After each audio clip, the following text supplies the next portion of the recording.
అందరూ కూడా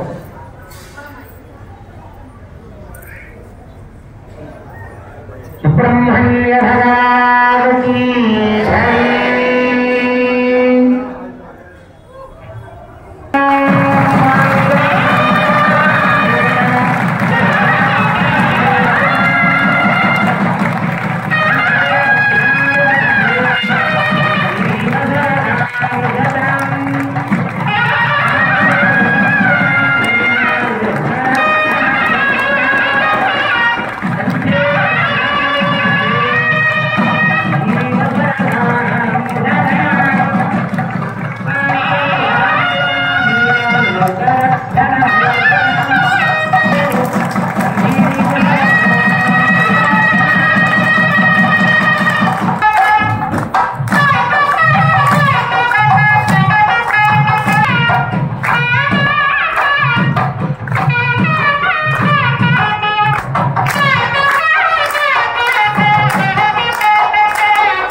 తల్లి ఆదిపరాశక్తి మనకు ఎట్లా జన్మనిచ్చిందో పక్షులను, జంతువులను, మృగాలను, చివరికి చిన్న చిన్న చీమలకు కూడా ఆమెనే జన్మనిచ్చింది. అందరికీ తల్లి ఆమెనే. అయితే జన్మ చిన్నదైనా, ఆకారం చిన్నదైనా అన్ని పెట్టింది. కాళ్ళు ఉంటాయి, చేతులు ఉంటాయి, నాలుగు ఉంటుంది, రుచి ఉంటుంది, ఎక్కడెక్కడ ఉంటాయి తెచ్చుకోవడానికి అన్ని బయటికి తెచ్చి ఉంటుంది. అట్లా చిన్న చిన్న చీమలు కూడా ఎక్కడైనా చక్కెర పడితే లైన్ పొందిపోతాయి. వచ్చే చీమలు చెప్తాయి, ఒకరి చక్కెర పడితే నాకు దొరికింది, నీకు కూడా దొరుకుతుంది, చెయ్యబోయి అని చెప్తాను. బాగా ఆ ఎదురా బాబాని చెప్పురా, అలా బాగా చక్కెర ఉన్నది చెట్టు కింద లైన్ పట్టి నాకు దొరికింది, నీకు కూడా దొరుకుతుంది చెప్తాను. ఆ చీమలు మనం ఎగబడుతుంటే నడుస్తుంటాయి.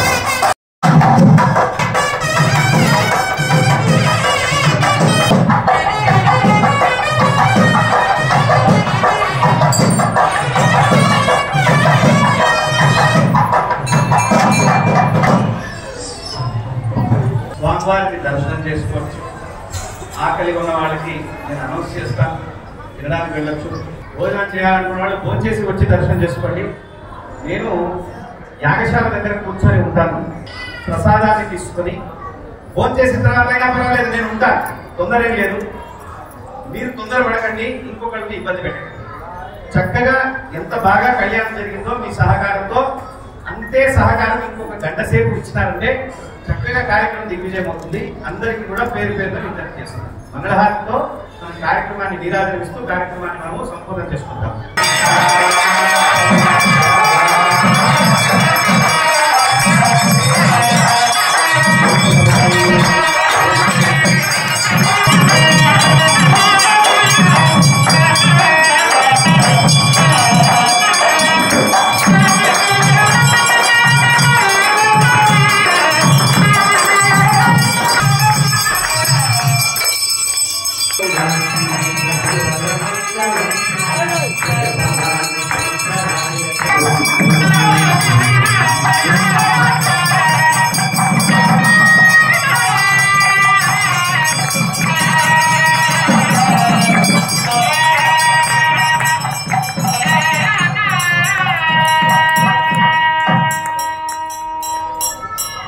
సుబ్రహ్మణ్య వరద గోవింద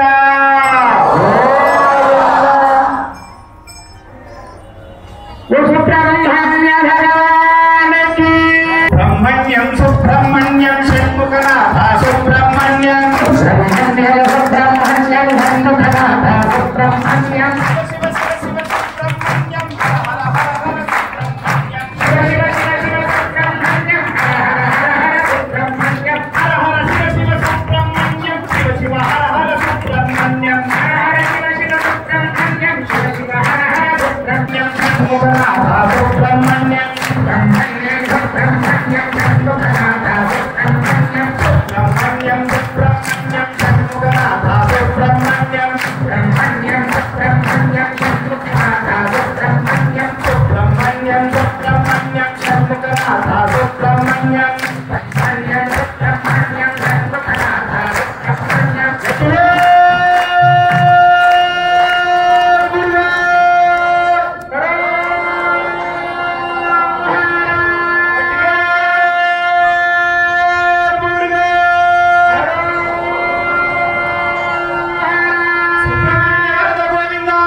చీమలు కూడా ఎక్కడికైనా పోతే లైన్ ప్రకారం పోతాయి.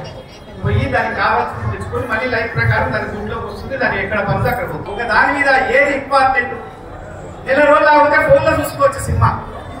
ఒక నెల రోజులు 15 రోజులు అవుతే ఫోన్లోనే వస్తుంది. ఎందుకు తొందర? కాబట్టి నేను ఎందుకు ఈ సందర్భంగా చెప్తున్నానంటే క్రమశిక్షణ లేని జీవితము వృధా. మనకు మన ఆధ్యాత్మిక శోభ సనాతన ధర్మం ఎట్లా ఉండాలి, ఎట్లా చేసుకోవాలి, ఎట్లా తినాలి, ఎట్లా పడుకోవాలి, ఎట్లా జీవించాలి, తల్లిదండ్రులను ఎట్లా చూసుకోవాలి, ఎట్లాంటి బట్టలు కట్టుకోవాలి, ఎన్నో నేర్పించింది.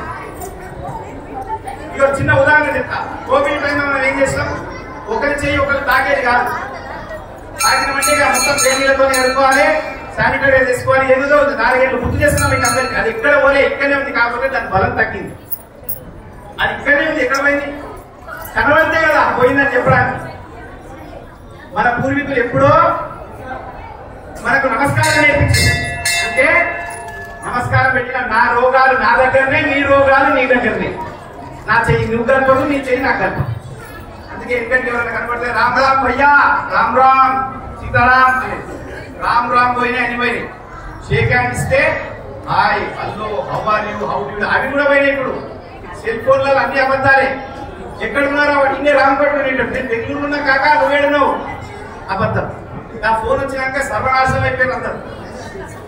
కాబట్టి ఆధ్యాత్మిక శోభ వర్ధిల్లాలంటే మీరందరూ సహాయ సహకారం ఇవ్వాలి. మీరందరూ సహాయ సహకారంతో నిశ్శబ్దంగా వరుస క్రమంలో స్వామిని దర్శించుకోండి. తర్వాత పల్లాల బాలకృష్ణ యాదవ్ గారు, సునీత దంపతులు, వారి కుమారులు అనిరుద్ రోహన్, వారి తల్లిగారు యాదమ్మ గారు, వారు గత సంవత్సరం లాగా ఈ సంవత్సరం ఇంకా వైభవంగా చక్కటి భోజన దర్శనం చేసుకుని తీర్థ ప్రసాదాలు తీసుకుని మహాప్రసాదం మొదటి అంతస్తులో ఉన్నది. అమ్మ చివరి మనిషి దాకా ఉన్నది, చివరి మనిషి దాకా ఉన్నది. తొక్కిసలాట వద్దు, కంగారు వద్దు. కావలసిన పదార్థం పెట్టించుకొని తృప్తిగా తినండి. అన్నం పరబ్రహ్మ స్వరూపం, పడేయకూడదు. కావలసిన పదార్థం 4 సార్లు పెట్టించుకొని తినండి. అవసరం లేకుండా ఎక్కువ పెట్టుకొని పడేయకండి, ఇంకొకళ్ళ వస్తుంది. కాబట్టి అన్నం పరబ్రహ్మ స్వరూపం. మీరందరూ దాని వైశిష్ట్యాన్ని అర్థం చేసుకుని చక్కగా చెప్పండి. అందరూ కూడా ఒకసారి అన్నపూర్ణే సదాపూర్ణే శంకర ప్రాణవల్లభే జ్ఞాన వైరాగ్య సిద్ధ్యర్థం భిక్షాం దేహి చ పార్వతి మాతా చ పార్వతీదేవి పితాదేవో మహేశ్వరః బాంధవా శివభక్తాశ్చ స్వదేశో భువనత్రయం. ఇప్పుడు ఒక్కసారి మనం సుబ్రహ్మణ్య నామస్మరణతో కార్యక్రమాన్ని దర్శనం చేసుకొని చక్కగా వచ్చేవాళ్ళు ప్రసాదాలు తీసుకొని పైకి వెళ్ళే వాళ్ళు వెళ్ళండి. చెప్పండి. శక్తి హస్తం. ఎవరైతే గాజులు వేసుకోలేదో వాళ్ళు చెప్పకండి. గాజులు వేసుకొని వాళ్ళు చెప్పకండి. గాజులు వేసుకొని వాళ్ళు నా దగ్గర ప్రసాదం కోసం, తలతరాల కోసం, ముత్యాల కోసం రాకండి. గాజులు వేసుకోకపోతే నేను ఇవ్వను, తీర్థం పెట్టను, ప్రసాదం చేతికి. జడ కట్టుకోవాలి, నేనే కట్టుకున్న జడ అని ఒక రబ్బర్ బ్యాండ్ వేసుకోండి. ఆ ముసలి పళ్ళు తెచ్చినట్టు ఇట్లా ఒక పక్కన దొరుకుతుంది, చుట్టూ మొత్తం దానికేసి దానికి వదిలేస్తే అయిపోతుంది. ఏం పెట్టిన కథలు. జడ వేసుకోవడం మర్చిపోయింది. సంక్రాంతి ముగ్గులు రావు, జడలు రావు. శక్తి హస్తం విరూపాక్షం శిఖీవాహ షడాననం దారుణం రిపురోగక్షం భావయే కుక్కుటధ్వజం ఓం శరవణ భవాయ నమః. నేను మంచి ముత్యాలు స్వామివారికి అభిషేకం చేసిన తలంబరాలలో ఆగ్గా అక్షతలు, వాటిని పెళ్లి కావలసిన పిల్లల చేతికి ఇస్తా తప్ప అయ్యగారు మా బావమర్ది 3వ యారాలు 3వ కొడుకు వాళ్ళకు పెళ్లి కాలేదు, మా అపార్ట్మెంట్ లో 4వ అంతస్తుల 3వ ఫ్లాట్ లా ఆ పిల్లకు పెళ్లి కాలేదు, వాళ్ళకి ఇయ్యవా? నా మరదలు కర్నూలులో ఉంటది, వాళ్ళకి ఇయ్యవా? మా చిన్నాయన మేనమామ ముత్తాత వాళ్ళ మన్మనికి పెళ్లి ఇయ్యవా అంటే మాత్రం ఇయ్యను. మీకు దండం పెట్టి చెప్తా, నాకు సతాయించదు. అక్షతలు, మంత్రాక్షతలు ఎవరికి అవసరమో పెళ్లి కావాల్సిన వాళ్ళు నోరు తెచ్చి అడగాలి. అయ్యగారు నాకే పెళ్లి, నాకే కావాలని అడిగితే దాని ఫలితం ఉంది. ఎంతో మంది ఈ దేవాలయంలోనే ఎంతో మంది వివాహాలు, ఎంతో మంది సంతానాలు. ఆ కళ్యాణ సుబ్రహ్మణ్యేశ్వర స్వామిని చూశారు ఒకసారి, ఎట్లా నవ్వుకుంటూ ఉంటాడో. మీరు పోయారని చూస్తే అని పెట్టున్నాడు, ఇట్లా పెట్టాడు. ఎప్పుడైనా రండి, మీరు అభిషేకం చేసి మంగళార్తించమంటే ఆయన నవ్వు వేరే నవ్వు. అంటే నవ్వుల కార్తికేయుడు అని పేరు పెడదాం అనుకున్నాను నేను ఫస్ట్, అందరికి అర్థమవుతుందని చెప్పి. కళ్యాణ సుబ్రహ్మణ్యేశ్వర స్వామి అని పేరు పెట్టిన. కళ్యాణ సుబ్రహ్మణ్యేశ్వర స్వామి అది మహత్యం గురించి మీరు సత్యనారాయణ యాదవ్ గారు అడిగని చెప్తారు. అది ప్రతిష్ట కాకంటే ముందు విగ్రహం అట్లా లేకుంటుండే. ఆయన నారాజున్నాడు, ఆయన విగ్రహదాత. విగ్రహం బాగాలేదండి, విగ్రహం బాగాలేదు, నేను ఎంత మంచి చేస్తుంది విగ్రహం, నాకు ఎందుకో నాకు ఎంత మంచిగా అనిపిస్తలేదు, కొంచెం నవ్వుముఖం లేదని ప్రతిష్టప్పుడు చెప్పిన. ఎందుకయ్యా బాధపడతావు ఆయన? అంత నవ్వుతాడు. మంచిగా ప్రతిష్ట చేసి 3 రోజులు చేస్తున్నాం, చక్కగా హోమాలు వెళ్ళి చేసి 5 ఏళ్ళ కిందటి మాట. చక్కగా నవ్వుతాడు, కంగారు పడకని చెప్పి. ప్రాణ ప్రతిష్ట కాగానే మంచి ఆకలి అయింది, నైవేద్యం పెట్టగానే నవ్వుకుంటున్నాడు. ఇక ఆ రోజు నుంచి ఈ రోజు వరకు నవ్వట్లే ఉంది ఆయన.